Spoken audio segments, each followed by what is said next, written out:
اولو الامر سے مراد کون ہے؟ اولو الامر سے مراد ایک دلیل قرآن سے دوں گا اور دوسری دلیل حضرت علی رضی اللہ تعالیٰ عنہ کے قول نہج البلاغہ جو آپ کی سب سے معتبر کتاب ہے اس سے دوں گا۔ حضرت علی رضی اللہ تعالیٰ عنہ کا قول اس پہ آنے سے پہلے میں آپ کو بتاؤں کہ آپ نے پوچھا کہ اولو الامر سے کون مراد ہے؟ حاکم سے مراد، اور قرآن مجید نے جیسا کہ کہا اطیعوا اللہ و اطیعوا الرسول و اولی الامر منکم، کہ تمہارے اوپر کس کس کی اطاعت واجب ہے؟ اللہ جل شانہ کی اطاعت کرو اور رسول کی اطاعت کرو اور اولی الامر کی۔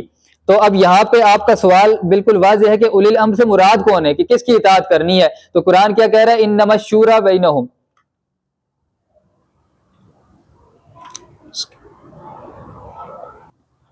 قرآن کیا کہہ رہا ہے؟ وَأَمْرُهُمْ شُورَى بَيْنَهُمْ، شورا طے کرے گی، شورا سے مشورے سے طے ہوگا کہ حاکم کون ہے۔ پھر حضرت علی رضی اللہ تعالیٰ عنہ کا قول دیکھیں اور نہج البلاغہ میں فرما رہے ہیں انما الشورى للمہاجرین والانصار، یعنی کہ یہ حضرت امیر معاویہ رضی اللہ تعالیٰ عنہ کو خط جب لکھا گیا تب انہوں نے بتایا کہ ابو بکر کو رضی اللہ تعالیٰ عنہ کو جن لوگوں نے شورا کے ساتھ مہاجرین اور انصار نے خلیفہ مقرر کیا، حاکم مقرر کیا، حضرت عمر رضی اللہ تعالیٰ عنہ کو بھی جن لوگوں نے مشورے کے ساتھ مہاجرین اور انصار نے حاکم مقرر کیا، انہوں نے ہی حضرت عثمان رضی اللہ تعالیٰ عنہ کو مشورے کے ساتھ حاکم مقرر کیا، انہی لوگوں نے میری بیعت کر لی ہے، اس لیے آپ بھی میری بیعت کر لیں۔ یہاں پہ انہوں نے یہ نص پیش کیوں نہیں کی؟ انہوں نے کیوں نہیں کہا کہ اولو الامر سے مراد میں ہوں؟ ابو بکر رضی اللہ تعالیٰ عنہ کے سامنے یہ دلیل نہیں دی، عمر کے سامنے دلیل نہیں دی، عثمان کے سامنے دلیل نہیں دی، امیر معاویہ کو جو خط لکھا اس کے علاوہ جو خطوط لکھے اپنی بیعت کے لیے ان میں یہ دلیل حضرت علی رضی اللہ تعالیٰ عنہ نے کیوں نہیں دی؟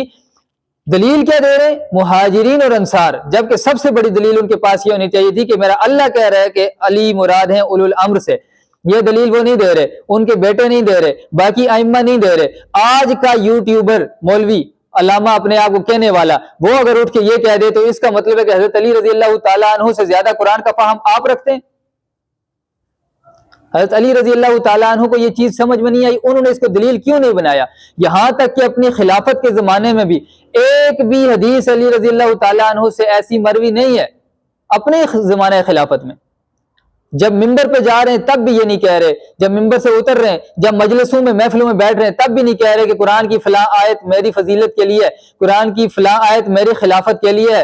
اب یہ جو چیز آپ لوگ کہہ رہے ہیں تو یہ آپ لوگوں کے اگر من گھڑت نہیں ہے تو پھر اور کیا ہے؟ جزاک اللہ۔